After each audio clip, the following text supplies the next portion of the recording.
A lot of teams say they want better CI/CD. What they usually mean is they want fewer weird failures, less shared state nonsense, less tribal knowledge, and way less time wasted fighting the delivery system itself. Because the problem is not just that Jenkins is old. The problem is when your pipelines are noisy, fragile, hard to reuse, hard to observe, and tightly coupled to a bunch of infrastructure decisions developers should not have to think about. And when you finally fix the problem, you get a different problem. Success. Because once delivery gets fast and easy, people start using it for everything. Bots, maintenance changes, dependency bumps, mass rollouts, and now the real question becomes, how do you keep the system smooth when everybody finally trusts it?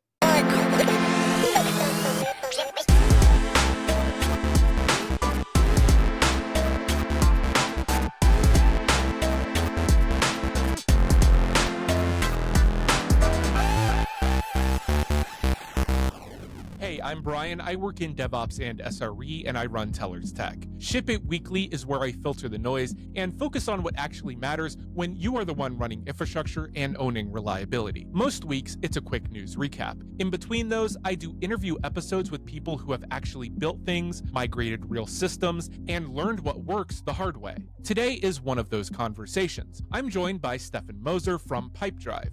He helped lead a big move from Jenkins to GitHub Actions, built a self-hosted runner platform on Kubernetes, moved delivery towards GitOps with ArgoCD, and helped roll that model out across a large internal estate with hundreds of services. And what I like about this one is it's not just tool talk. We get into why Jenkins had become painful, from groovy fiction to noisy neighbor problems on shared VMs, why GitHub Actions ended up fitting better, how reusable workflows and custom actions helped, why they chose ArgoCD over other deployment options, and how they had to build better internal observability because GitHub alone was not enough at their scale. We also talk about the migration strategy, which honestly is one of the best parts. Dogfooding first, migrating in batches, using internal teams as the first proving ground, letting the process get polished before pushing it wider, and building something self-service enough that teams eventually started migrating on their own. And then there is the mobile story, which is its own thing. Mac minis, messy runner drift, different tool chains, and the surprisingly practical path they landed on after testing a few different options for stabilizing mobile CI. If you care about CI/CD architecture, platform engineering, GitHub Actions at scale, or how to do a migration like this without setting your org on fire, this one is worth your time. All right, let's jump in.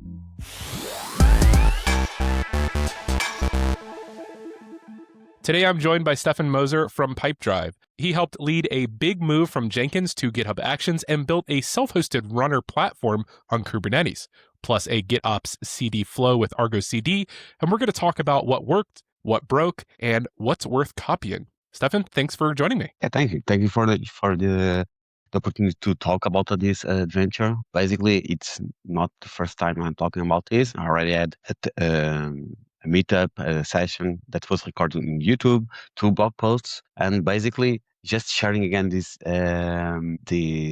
adventures. But now with little sparkling, because something already after 1 year already changed. So I have more stuff to add to these blog posts and the meetup that we had. Awesome. Well, I'm excited to learn more. So starting off, can you give me a thesis? Like, why did Jenkins stop working for you, and what were you trying to optimize with this new system? So basically, the first problem that we had with Jenkins is Jenkins, besides being the pipelines being written and in Groovy, that was the first problem. In Pipedrive, we are mainly working with TypeScript and Go. Groovy was really not very native for us, so it was a barrier for the DevOps teams that we had at that time, plus the engineers trying to writing something. That was the first issue. The second issue was basically the setup. So we had VMs, and that VMs were not isolated. So that's meaning if a big pipeline lands in one VM and we had other pipelines like to build the Docker containers, then we had the issue the noisy neighborhood. So basically, we get a starvation of the resource. So it's really not predictable. We tried to improve that. So we had a crazy idea first to build an internal CI engine. So that was really the most crazy thing we did. So basically, we copy the idea of YAML from GitLab CI. We build the engine and then starting work on that. But then we had another issues. People needs to learn a new syntax. And Hmm. after GitHub launch GitHub Actions, people starting to using, some developers starting to using in their repositories. And then we were thinking, why not experimenting? And the first idea was basically, beside Jenkins, we had another product, was CodeShip, that was to do the pull request validation. So every time the pull request is open, we had typical linting test work. So basically linting building um, code, linting the code, and doing the unit tests. They were running in the CodeShip, and I can tell it was worse that Jenkins, because every project was individual. So imagine if I had to change or to share something, it's very difficult. So we get idea. Well, let's try with GitHub Actions, and basically I team up with a colleague, Gregor, and basically was the idea that let's replace CodeShip with GitHub Action. Let's see what happens. And that was really the kickoff. So we get a green card to explore the idea. So the first thing was thinking that is, okay, I need to run this somewhere, probably probably GitHub, even we had a free package, will not be enough. So let's go to find solutions for self-hosting. We found, after some ideas, we found a community project. It is Arc, Actions Run Controller. At this moment, it's already belonging to or maintained by GitHub, but at that time was really purely community based. One thing that it was very important for us, or was very convenient for us, it was a Kubernetes controller. So we spent the last years working with Kubernetes. We are understanding the Kubernetes API, these CRDs, how to talk with in the Kubernetes way. So it was more easy to work with that. So we define resource, get runners running, fine. One thing that is also awesome, we can grab a pre-built image and then pack and put that customization that you want. So basically, developer needs HGK, IK, or different tooling. Just put it inside of that custom image, and then we ship it. It was even for easy.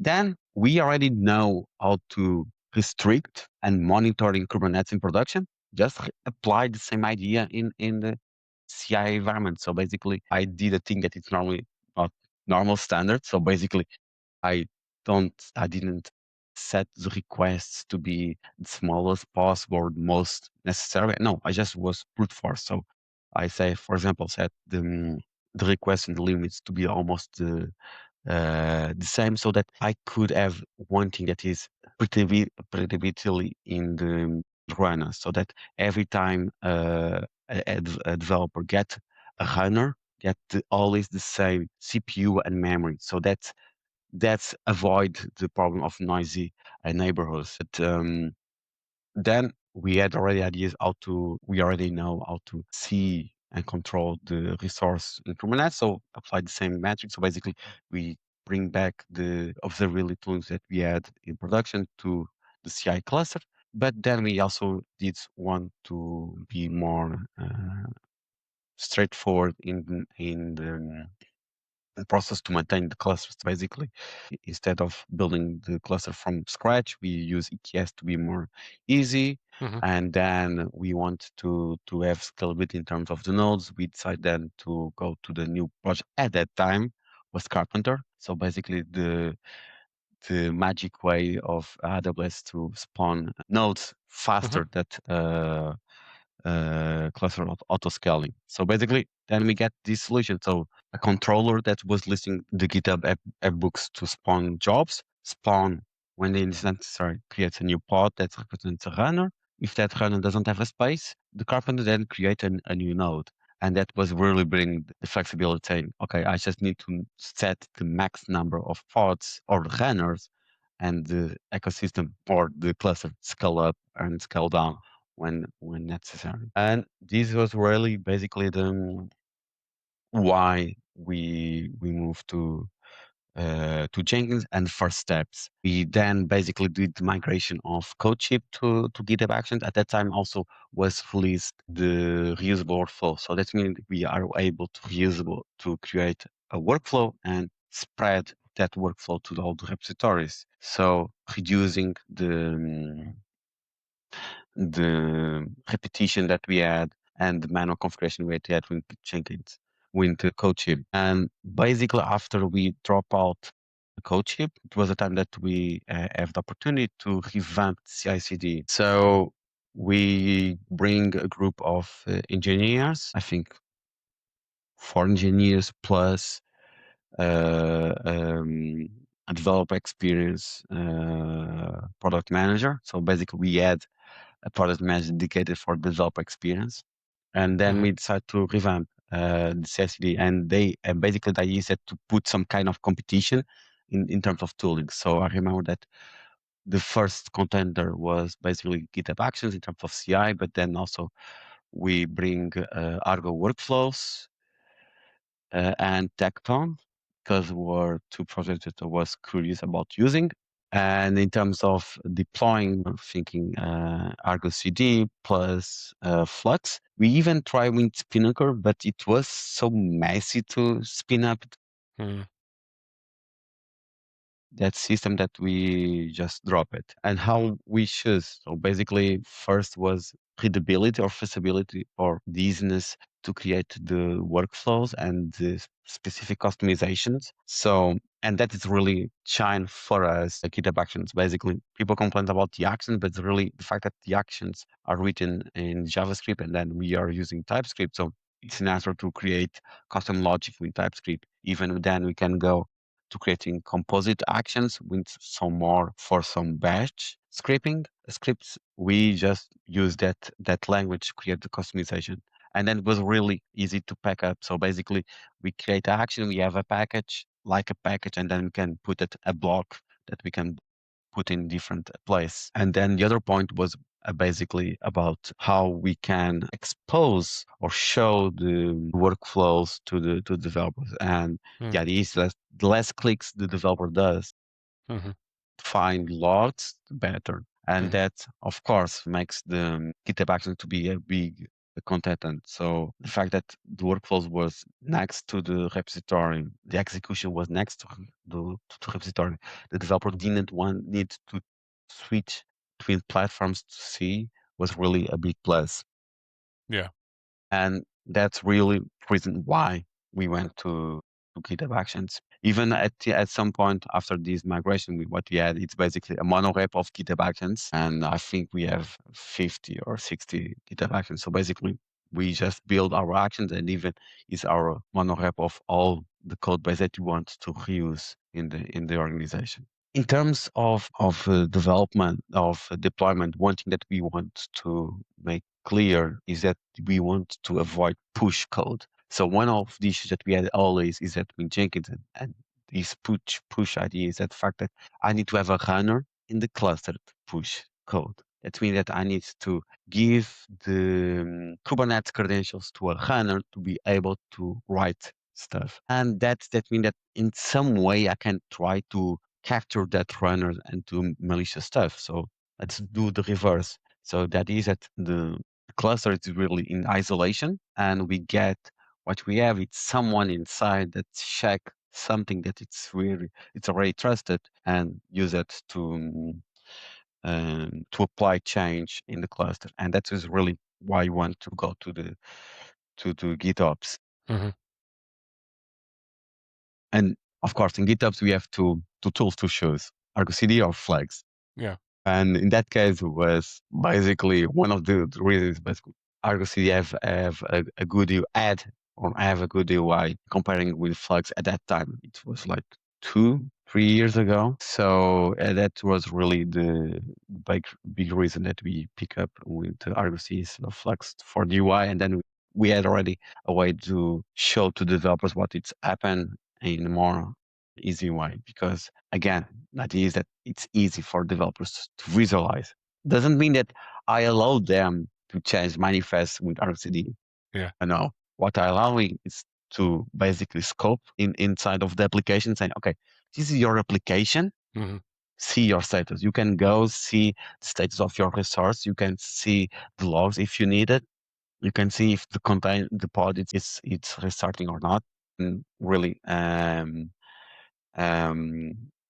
we added that idea to, yeah, you can show. Yeah, after that idea, I think that picking up the GitHub Actions took me like 2 days to create MVP of the deployment flow, basically because I was reusing everything that I already did it in the code chip migration, and we decided to have that MVP and then see what are the gaps. So one thing that I forgot to mention is that initially in the first step or first iteration that we had with migrating to code chip, we had a problem, a lack of observability, observability in terms of actions. GitHub at that time didn't provide any statistics about the actions. So if you want to know how long was the runner, you have any idea. You can just see at the repository and it was not good enough. Not especially in our organization that we already have.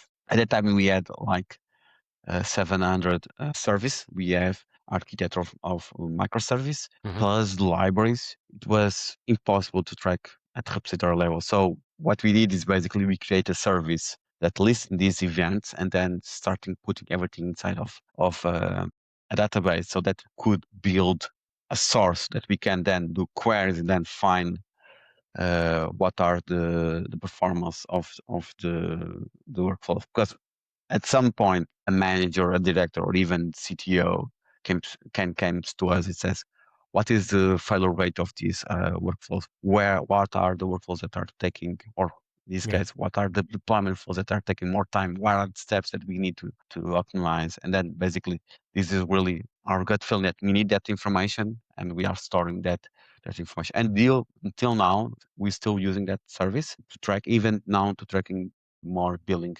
information, but it's really the source of truth. Okay, that was the phase one and phase two. Phase three or F, it's basically making the product ready for the consumption. And Hmm. one thing that we discovered that we lack, it's basically again organization wide of the visibility. GitHub Action, it's great to see your workflows, to see the organization. It's bad because we don't have anything. So we create a service that is basically a registration service plus a UI that we have in our back office. So basically, we have a UI in our back office that shows all the deployments, but they need to have some source. And basically, we create a service that consume events that we are producing in our workflows, and after consuming these events, can do the mapping of what it's at. And basically, we have basically our own interpretation of the events of GitHub Actions because they have a different interpretation. What is a deployment? What is a deploy? What is a region? And then basically we add that internal logic or that internal understanding what is build, test, unit test, functional test, end-to-end test, deploy to a region, deploy to a deployment at whole scale, and we have that understanding inside of a service. And basically, this was initial the service that was consuming everything to create observability of what we need to do or what we have in terms of deployment to production. And after that, we have after that having that UI, we are more confident to go. Now go the question: how you do this kind of release? 700 service. I think we have 5 teams or 10 teams at that time. It was really a big migration. So how you start migrations? I think like like any product should migrate or should be released. You first try it yourself. So basically, And we decide to migrate our own service. So my team doesn't only produce CI/CD. We have a couple of service that supports the deployment flows and support the developer experience. So, for example, we had one service that creates and do all the life cycle of remote dev environments. So basically, we have remote dev environments that developers can use. That it's a replica of production, and then we have a system that creates that. So, for example, this is one of these servers that we need to migrate, and the idea is really basically like this. So I have scripts, I have workflow, I have documentation to do it. So I deliver to my teammate so that my teammate can migrate. These bring two good things. First, we test our process to someone that doesn't know about the process. And second, we allow to share knowledge.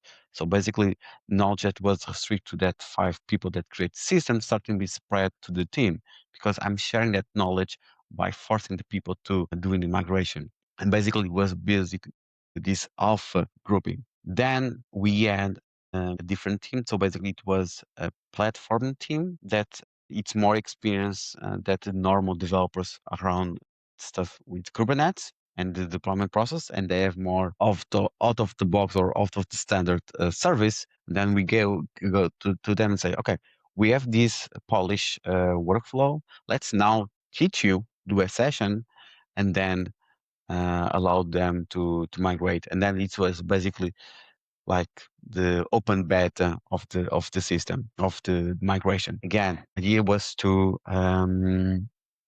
make everything more polished, more clear for the users.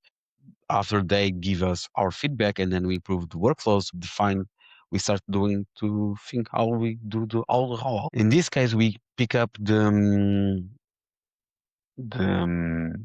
the prioritization that SRE team define for the service. So basically, SRE define tiers. So tier 1 is a service that's very critical. Tier 2, it's more or less, and then tier 3 is less critical. So we decide, okay, let's split these in batch. Let's go for by team, starting with tier 3. Then they can move to tier 2, and then tier 1. And that was the idea. And then the plan was basically split it in batch and assign a DevOps engineer to each batch, not to do the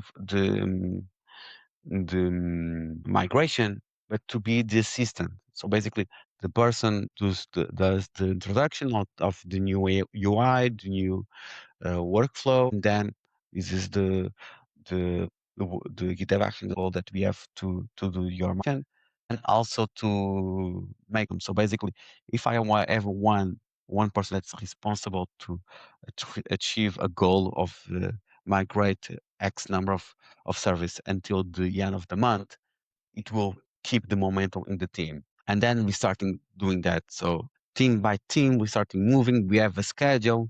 We have a limit number of engineers. So basically, we have a queue. Until some moments, we had guys from the middle of the queue of the end of the queue saying, okay, I already saw the other guys doing migration. I think I can do it alone. Okay, just check the recording that we had. Try yourself with it. Yeah, and they decide to try alone and starting doing migration alone. So basically, the system was already so well oiled and everything was moving smoothly. They were able to migrate alone, and that's really, I think, the real success story of doing these migrations by batch, doing your dog fooding and always think in a way that making everything automatically or with less human intervention to allow the people using. And then you also can think this is really the idea of the maybe platform engineering, making everything a self-service. Yeah. When you have a product that's already usable for a normal product engineer that doesn't need to have the context of the CI/CD and how to deploy to Kubernetes, it's a service that he can use and can work and can do his work autonomous. And yeah, that's then after 5 months, I think we migrate everything. Yes, we found what we get as issues is basically our success starting break things. So Okay. the process was so smoothly, the deployment flow was so good, that then we starting the introduction of bots to create deployment for the maintenance tasks. So basically, SRE team develop a service to create pull requests to adjust the resource usage in production and then automatically deploy that to production. So basically create a pull request with new sets of resource, and this pull request is already pre-approved. So move by all the normal pipeline flow and goes to production. Then we have Dependabot creating pull requests for dependencies, and in some case, the developers were already confident enough in the unit test they have, in the functional test they have, they allow that publications or updates of dependencies to go without any approval from a human. So we had then a situation that we have multiple deployments happen and then was struggling or doing impact in our system. Even we can grow. Then we had some bottlenecks.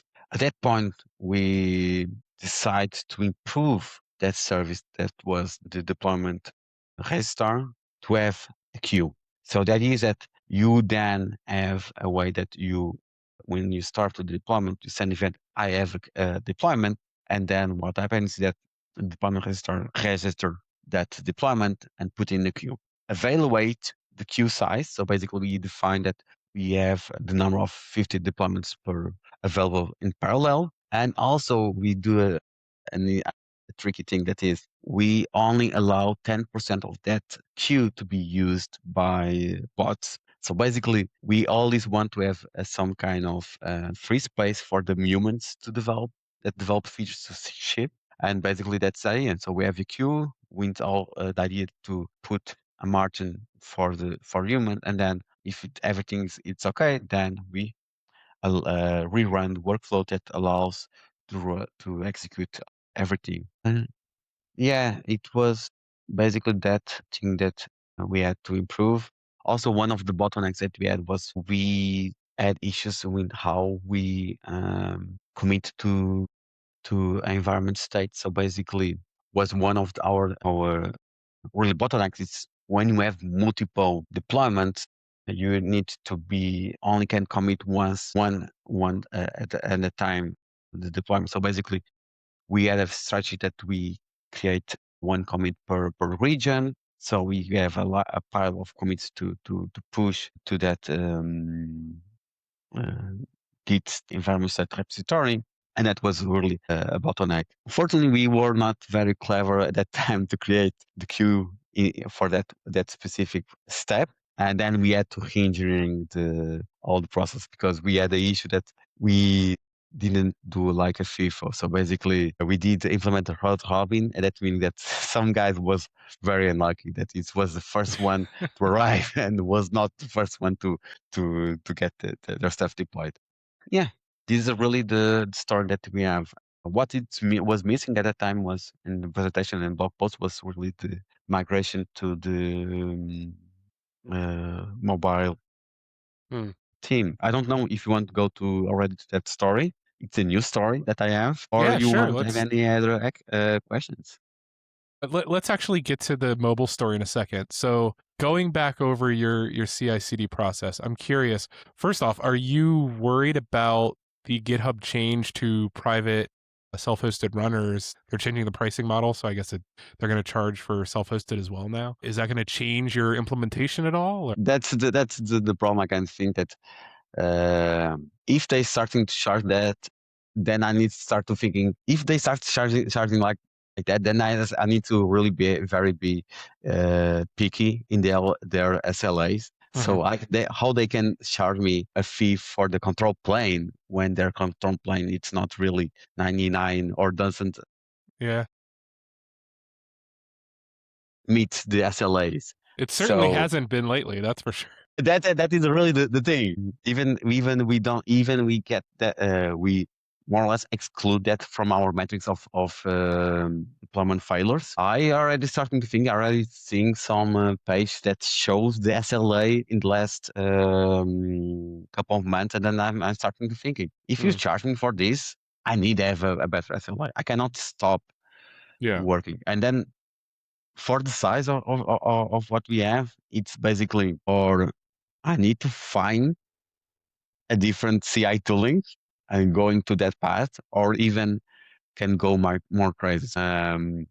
Don't forget that, okay, we are a special case, or not probably not a normal case. That is, we are already in enterprise level, and we have GitHub hosted enterprise server. So basically, Mm, you can bring yourself. And if this is starting to be expensive, probably that's the thing I need to do. It's yeah. I bring down and then try to be less dependent of the reliability of the cloud version, and then be my concern. And then I can then point Hmm. myself, yeah, your GitHub is down because myself and not because of some change in the cloud version.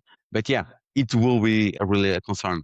And if they force us, it's basically now I will go to my legal team and then check the SLA and let's see if they don't apply the SLA. They starting to get some notice from our legal team to get a chargeback or something. So also you had mentioned that's a fair statement for sure. You had mentioned looking at Flux originally and then going with Argo. Are you using anything like Crossplane with Argo yet or no? No, so basically, the fact that we don't use crossplay is basically because it's not in our domain of work. Okay. From what I understand, really the idea is that crossplay it's a good way to provision a resource using Kubernetes as a native language. I try to understand from Victor Varsek, from that's working with Crossplane, the difference between Terraform and Crossplane, and that's really the reason that we didn't go deep in Crossplane, because the main player of Terraform and provision infrastructure is the infrastructure team, not the engineering excellence department. Basically, we are the middle layer. Imagine it's like a lasagna or a burger. Basically, the team it's the lowest band, and I am the lettuce. And then we have Hmm. even up on me, we have the burger, and then we have the tomato, and they have the other band. So basically, we have these layers, and I'm in that layer that I consume service from infrastructure team, and then I deliver service to the platform team and to the developers. So that's the reason that we don't look for crossplane. That's thing that I would like to experiment, but then I need to really have a good case of why ditch a Terraform to use crossplane. Yeah.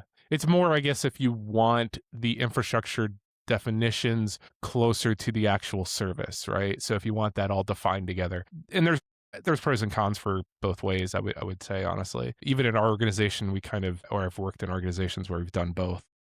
Yeah, even listen what Victor said about the idea of crossplane and how to use crossplane. And the idea, for example, is one of the examples that I can tell, or I can get a model in Terraform that's get me a Postgres DB from Motherblast. But probably if I want to talk with the developer wants to have the minimal settings to change. So Hmm. basically, I think that when crossplane can abstract that with their internal resource and say, okay, define this YAML manifest or that YAML resource, or sorry, that CRD in YAML, and then the controls and everything will set up everything for you. So at this moment, we don't add this kind of need in terms of organization to have exposed so much the infrastructure to developers, and that's real. Without need, I don't have a way to force attack to be used, because Oh, that's fair. it's always a balance.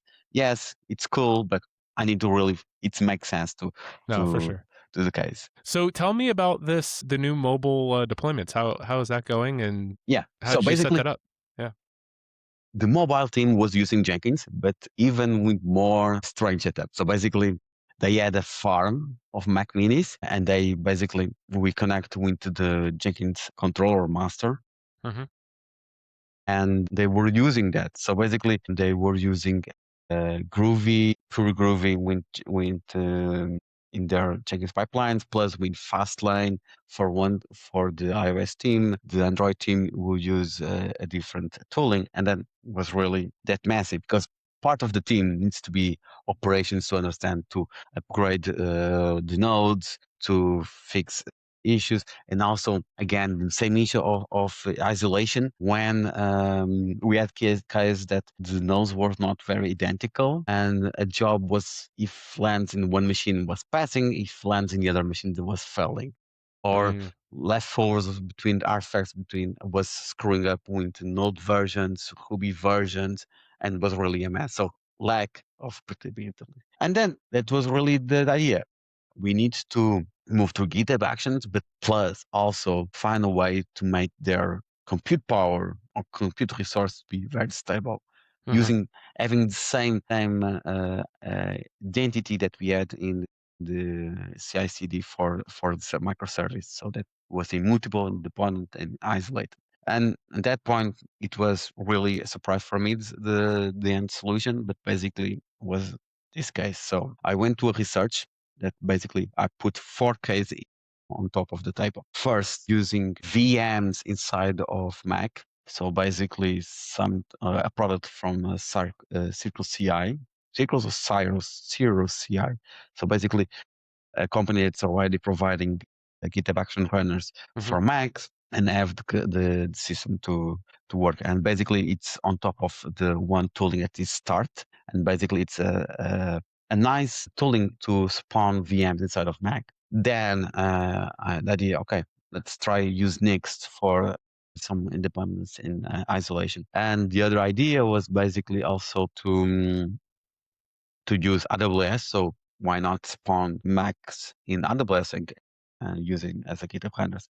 And at last I was thinking, I need at least think in the way of outsourcing this to a company, in this case GitHub Actions, but I could outsourcing to other GitHub Action providers, or first to GitHub itself and then to other providers, because you can see that Blacksmith and other, I think Depot are providers of GitHub Action kernels that you can offload and don't depend of GitHub to have the best performance in your machines. And basically, it was really a pure scientific research. I have 4 hypotheses. I have 1 month to test it, and I set like 1 week for each hypothesis and then try to go. And this is really the first, it was in summer of last year. And also that culminate in the appearance of the AI native mindset. So in this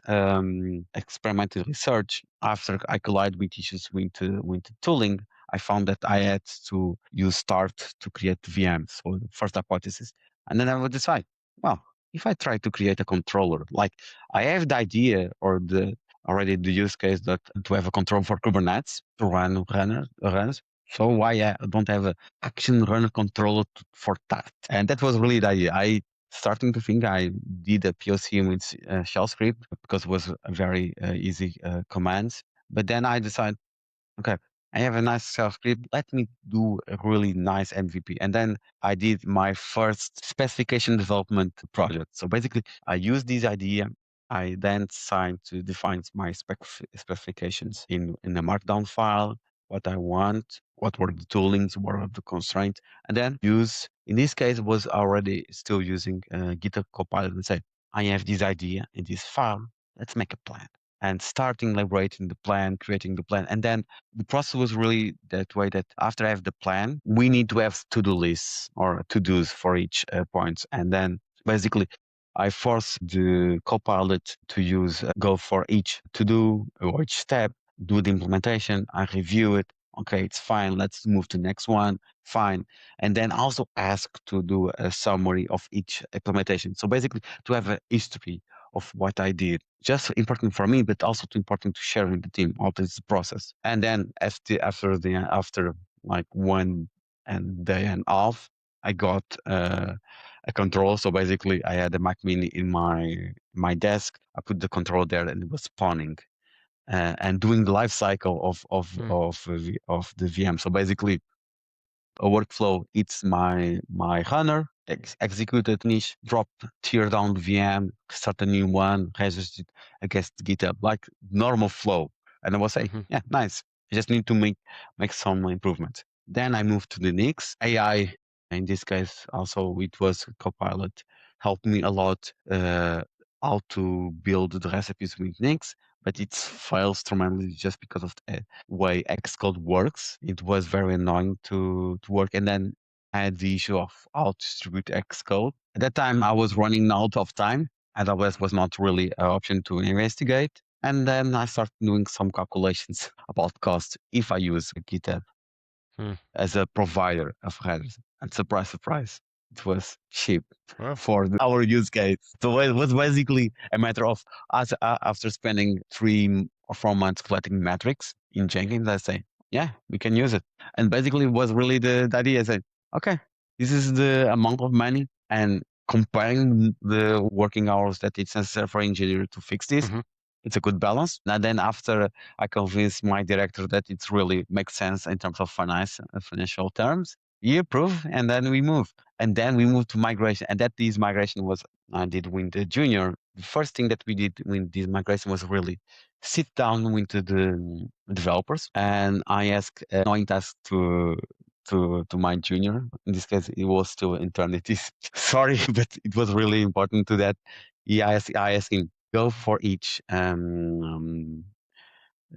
Jenkins pipeline they have and start doing a flowchart. So mm, basically, we add a flowchart for each Jenkins pipeline with steps, and the steps in the way that what is supposed to do and what are the commands that are executed. And then I sit down with each team from Android and iOS, and then let's go forward for each step, and then try to understand, does this make sense? This flow. mhm, I don't care about what is the command that's executed. Does this step make sense? Does this test make sense? Does this fork in the logic make sense? And then we also understand some good things, that is some workflows or some Jenkins jobs that we had was already redundant. We could refactor the input and combine in one single pipeline. And that was really the idea. And then that was the second time we used the AI to speed up. And this time I already added the session of agentic coding with my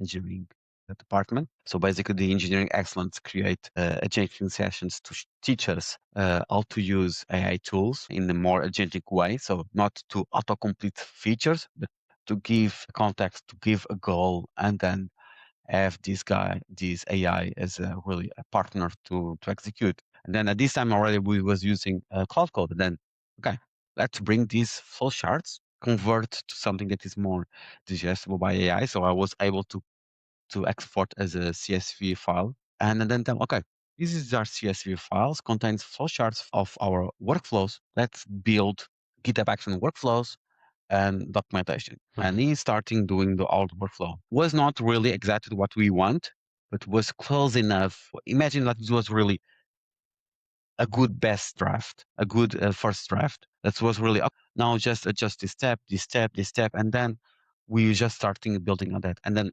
of course, this really make the work very easy. So we add like 17 workflows to migrate. What is the difference from this migration to the other migration? The other migration, we add like 1 or 2 workflows for all the the process. So basically, the issue was to replicate that to reusable workflows to 700 service.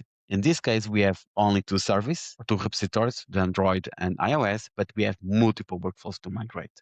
And then we had to rewrite a lot of stuff.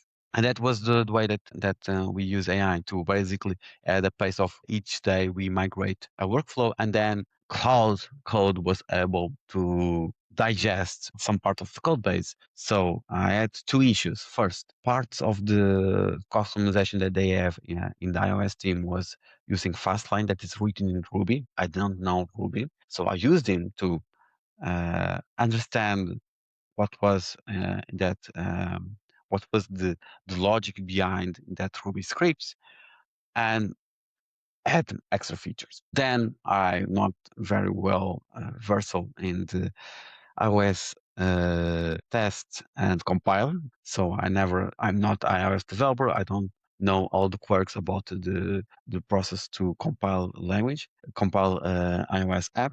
And I use Cloud Code for that. So basically, was already in a way that I had an issue in my pipeline, and I tell them, okay, I basically prompts like this. I have an issue in my pipeline. This is the idea of the workflow. This is the idea of job. This is the step that's failing. Fetch using GitHub CLI in that time.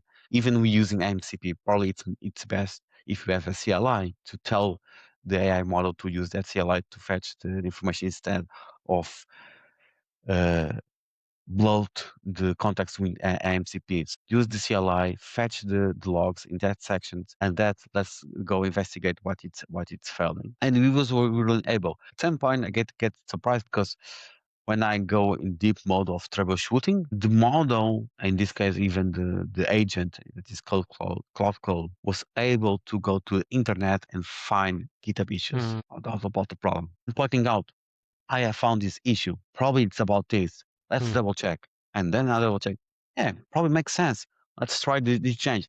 And it was really, basically, it was a more family language, or I cannot, what I can say. It was like while we're in the past doing Googling. So you put the problem, you try to find the issues. Here, I have the problem, also find the issues in the internet and get me back the information and then validate with me and then explore. And basically, after 4 weeks, we migrate everything. We even add extra features they want, and they were very happy. And still, they are very happy. And then, of course, the initial costs failed because it was more than what I expected, but for one reason: the developers were delivering more. So it was really a situation that the workflows and run are so stable, they can focus more in feature and then increase the cost, but it's because they are shipping more features that they did in the past. That's a good cost problem to have, you know? But yeah, yeah. I think that's the thing I have. Do you have any questions about that topic? I did want to ask, wrapping up, like if someone that's listening, they wanted to pull off like a big CI/CD switch like you did, are there some lessons learned that you could give that they could follow so they don't set their org on fire? I mean, because this is a complex lift and shift, right? Going from Jenkins to GitOps and introducing Argo and all the complexities around, the Mac Mini pipelines. Like, be interested. There's some like core lessons learned that you could impart? So the first thing is that I think you need to, even you have a big pipeline, I bet that you have a small part, so a niche. So try to find a small part that you can replace and do it in isolation. In my case, was basically the pull request validation. It's detached in somehow of the big flow. Try on that. If you cannot do it that, try to find segmentations that you have in your organization in terms of teams. That's a good a way to approach. So that you can move parts of your team. Or basically, if you have 10 teams or of 5 teams, pick one team and try to go in that way. So this is a way that you can try to reduce the blast radius. And of course, I think that was a thing that was very important for us, basically doing dog food. I think it's very unfair for someone that is developing tools for developers not using that in their daily work. So I think this is really the most important thing. It's doing dog fooding, and then if you want, try to find in each place. If you don't have anything, think: do you have internal tooling that doesn't provide for your final customers? That can be bad. But for trying to apply these to your internal tooling. Yeah, that makes sense. Cool. Where can people find your posts and where can they reach out to you? Okay, so my posts are in the Medium. Probably you can find them, have the links in the description. Also, I have that both posts was based in the talk that I did. So also in YouTube, I will have that talk. Also, sometimes I do some publishing in LinkedIn. So you can go there, try to reach me in LinkedIn. Awesome. I'll leave the links for your Medium posts and your LinkedIn and anything else in the show notes. Stephane, thanks for coming on. Really appreciate it. Okay, thank you. All right. That's my conversation with Stephane Moser. My biggest takeaway from this one is that good CI/CD is not just about picking a newer tool. It is about building a delivery system that is predictable, observable, isolated, and usable enough that engineers can trust it without needing constant help from platform teams. That is really the thread running through this whole episode. They did not just swap Jenkins for GitHub Actions. They reduced noisy neighbor problems. They standardized runners. They leaned into reusable workflows. They moved deployment towards GitOps. They built their own visibility layer when the platform was not giving them enough. And they rolled it out in a way that let teams build confidence instead of forcing a giant overnight cutover. I also liked that he was honest about what happens when the new system works. Once deploys get easier, people use them more. Bots start shipping changes. Automation starts piling up. And then you discover the next bottleneck, whether that is queuing, fairness, or protecting enough room for humans to still get work out. That is the real platform lesson. Success creates new load, and the better your self-service story gets, the more you have to think about throughput, guardrails, and the system behavior under trust. The other part I liked was his migration advice at the end. Start with a niche. Reduce blast radius. Dog food your own system first. And if you are building tools for developers, use them yourself first before asking everyone else to bet on them. That is probably the cleanest takeaway from the whole episode. If you enjoyed this episode, follow Ship It Weekly wherever you listen to podcasts. If you want the show notes, links to Stephane, his write-ups, and the resources we talked about, head over to shipitweekly.fm. Thanks for listening, and I'll see you later this week.